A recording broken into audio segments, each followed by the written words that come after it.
Blind cord wind-ups. Low-hanging cords can be a strangulation hazard for young children.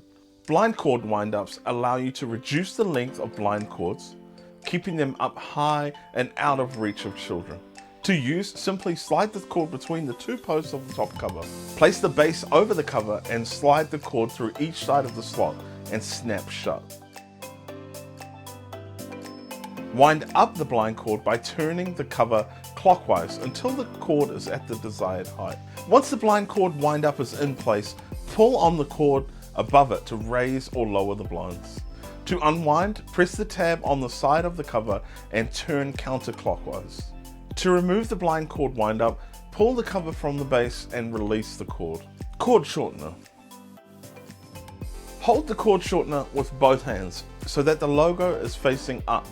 To open, place your thumbs on the top and press. Take the cord and wrap it around the spool to get the cord to the desired length.